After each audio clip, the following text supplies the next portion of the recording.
Now is it work? Ooh, now it's working. All right, good afternoon. It looks like the other two rooms are running over, which is fine. We're going to go ahead and get started on the compliance monitoring. This is the aspect of what our department does that is most scary for directors. Because, oh my God, the state's coming, right? They're coming and they're going to audit us and they're going to see everything that's wrong and we're going to go to the bad place. And that's, that's farther from the truth. So compliance monitoring is a powerful tool for you. So our responsibility is to come and review your programs to make sure that they're meeting the civil rights of the children, to make sure that their needs are met, that the laws are being followed, and that they're getting what they are entitled to. So when we come, it provides you an additional tool to advocate with your superintendent, with your other administrators. I was a bilingual director for 5 years before coming to the state as a state director. And I remember asking, hey, we need to change this. This needs to be updated. This is not right. And then going, okay, well, that's how it is. But if I had an audit finding, I could say, the state of Illinois says that we had to fix this because it's against the law. It's amazing how much power that has to get you what you need. So we're going to go over the compliance monitoring process to explain what it is, what it looks like, so that way some of that fear is gone, and for you to understand that it's not a bad thing. So let's go ahead and hit the next. All right, I already kind of touched on this about we're charged with the responsibility of ensuring that Illinois School Code 14C legislation and Part 228 rules are being fulfilled by local education agencies. Monitoring of program requirements at the local level ensures compliance with regulations and assures the quality of the program and instructional delivery for English learners.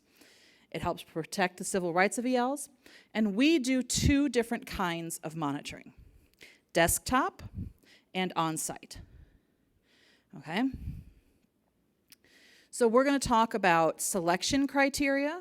We're going to talk about monitoring resources for districts with a focus on a self-assessment tool that we have published on our website that you can use anytime. You don't have to wait for us to monitor you in order to evaluate your own program. And then we'll share some final thoughts. Okay, so we have basically three main selection criteria. EL progress to proficiency scores, which Ray Clements will be presenting on tomorrow. Now, English Learner Progress to Proficiency is basically an accountability measure that shows that your English learners are gaining English proficiency in sufficient time. They're able to do it within, and the mark that the state uses is 5 years. So every district and every school gets a progress to proficiency scores, and we use that. If you've got a really low English learner progress to proficiency, your students aren't gaining English at where we would expect. That's a red flag for us. The disproportionality of duly identified students, meaning special education and EL students. Now, I want to highlight that disproportionality is a specific legal term in the special education world. We are not using their definition. There's just no better word for it. In this case, it means that your percentage of English learners who have special education is either much, much, much higher than or much, much, much lower than the state average. All right, so the state average is around 14% of all students have an IEP. You would expect about 14% of your English learners to also have an IEP because special educationness is not tied to whether they know English or not.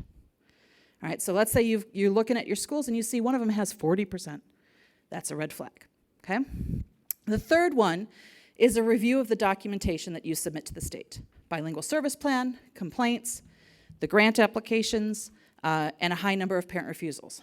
Also, if your district is carrying over a significant amount of EL/EBF funds, all right? So we have some districts who have 4 years worth of EL/EBF money that they have not ever spent. Like that, yeah, I'll take that money, right? That's a red flag, because that money is meant to serve English learners, and if you're not spending it, what's going on in your program, right? So those are our 3 main selection criteria. We run the numbers, and the schools with the highest risks, those are the ones that get selected. All right. Oh, EL progress to proficiency, I already kind of talked about. It's accountability. And it is only calculated for English learners who have 2 years of access scores, and only for those schools with an N of students with those 2 years of scores. I believe the N is 20. Ray Clements is going to be the expert. I would encourage you to check out her session. Disproportionality, I also talked about. And the documentation. So a demonstrated risk for lack of compliance because your bilingual service plan, you don't have enough teachers, or you flat out say, we're not going to provide EL services, or something. Your consolidated district plan is, or your grant applications are consistently late or consistently full of errors. That's a red flag for us. Your grant periodic reports, those are the reports that you submit that say, these are the activities we did with the grant money. If it doesn't match what you said you were going to do in your grant application, that's a red flag, because you told us you were going to do this and then you did this. And then again, the excessive evidence-based funding carryover funds. We also look at the data submitted to SIS, and if that doesn't match the information you share in your plans, that's going to be a red flag for us. We also look at the complaints. So parents, teachers, community members, if they believe that the civil rights of a child is not being met, they could file a formal complaint with the agency and we will come and investigate. If you have complaints, it's a red flag, right? And then finally, if other ISB department monitoring shows any concerns. So district, for example, federal and state monitoring department in ISB monitors all the money spent.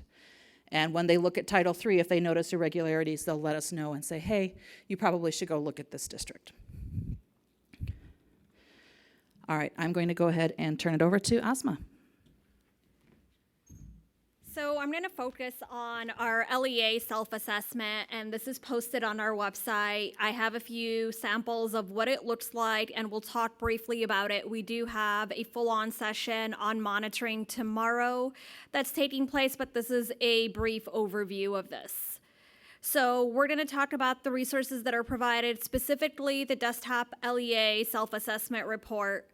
And this is what it looks like. It's a large document. It's broken down into components. For example, component 1 focuses on the home language survey. There's subcomponents as well. But for component 1.1, you will see a rating, and that rating either is fully implemented or not fully implemented. So you could go through this and see what it is. And then where it says evidence requested, that is the evidence that we are looking for when we are monitoring your district. That's the evidence that you will provide to us. And it tells you exactly what it is that we're looking for. This is also another breakdown. Items that are marked, for example, red P, items that are marked with only are required for the attendance centers that have a pre-K. That's what we're looking at for that. So it's a breakdown of exactly what it is. Component 4.2 is also something that we look at for lesson plans, and that tells you exactly what we're looking for, the evidence that will be requested there. This is, how you kind of check off to see if you have everything that is part of it. 10.4 has multiple subcomponents. So I'm going to talk about this specific one specifically because it has A, B, C, D, E, F, and G.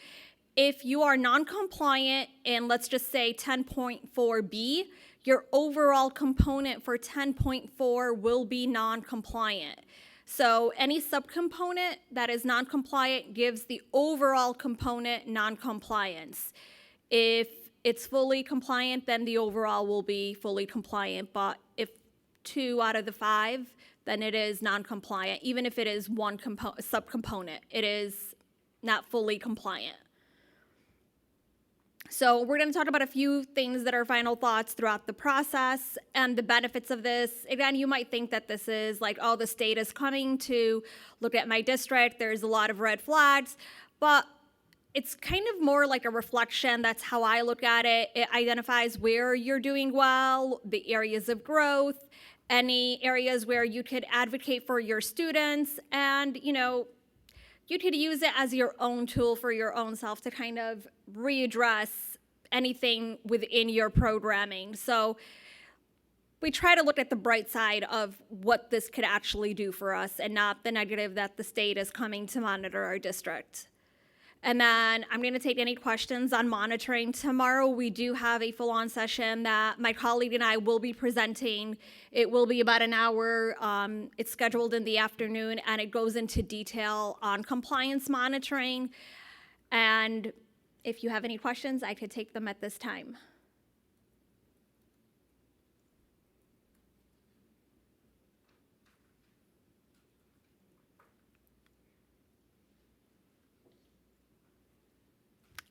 I think there's one in the back, if I'm not mistaken, all the way by the door. I'm sorry? We're going to ask you to put it into the microphone because this session is being recorded.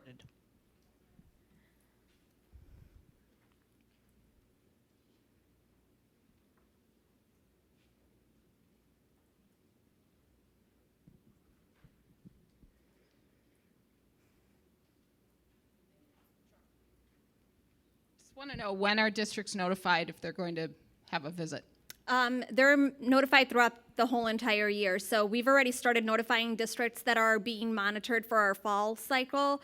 So yeah, it's throughout the whole entire year. I think our cutoff window is around March for notifications. I'm sorry?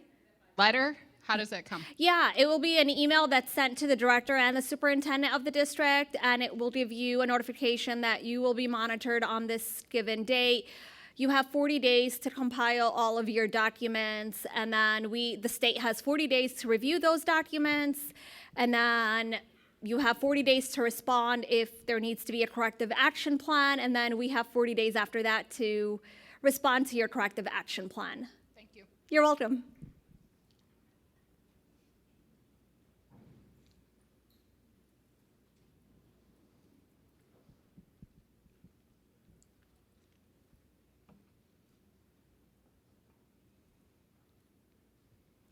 I don't think we have any more possibly. I think we're good on that. If we do, I mean, You should repeat again when your presentation is going to be tomorrow. I'm not sure of the exact timing, but it is tomorrow afternoon, I assume. It's in 2:45. Thank you, 2:45.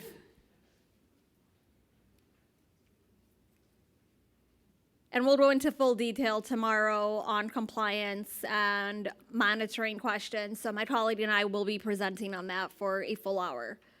But this was just a brief overview.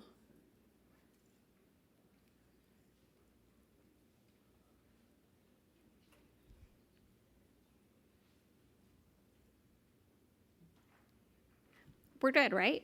Yeah. Ozma, we're doing a great job of videotaping you during the last few minutes here. I think we're fine. Yeah. So we can take a motion. Motion to adjourn?